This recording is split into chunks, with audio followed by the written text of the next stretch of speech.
উলঙ্গ রাজা নীরেন্দ্রনাথ চক্রবর্তী। সবাই দেখছে যে রাজা উলঙ্গ, তবু সবাই হাততালি দিচ্ছে, সবাই চেঁচিয়ে বলছে সাবাস সাবাস।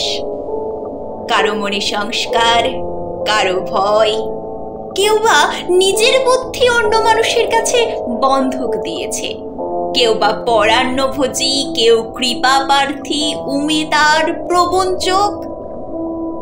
কেউ ভাবছে রাজবস্ত্র সত্যি অতীব সূক্ষ্ম, চোখে পড়ছে না যদিও তবু আছে, অন্তত থাকাটা কিছু অসম্ভব নয়।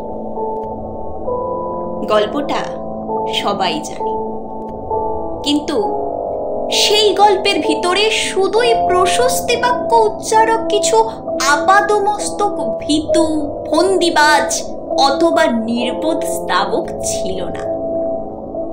একটি শিশুও ছিল, সত্যবাদী, সরল, সাহসী একটি শিশু। নেমেছে গল্পের রাজা বাস্তবের প্রকাশ্য রাস্তায়। আবার হাততালি উঠছে মুহুর্মুহু, জমে উঠেছে স্তাবক বৃন্দের ভিড়। কিন্তু সেই শিশুটিকে আমি ভিড়ের ভেতরে আজ কোথাও দেখছি না। শিশুটি কোথায় গেল? কেউ কি কোথাও তাকে কোনো পাহাড়ের গোপন গুহায় লুকিয়ে রেখেছে? নাকি সে পাথর, ঘাস, মাটি নিয়ে খেলতে খেলতে ঘুমিয়ে পড়েছে কোনো দূর নির্জন নদীর ধারে, কিংবা কোনো প্রান্তরের গাছের ছায়ায়? যাও, তাকে যেমন করে হোক খুঁজে আনো।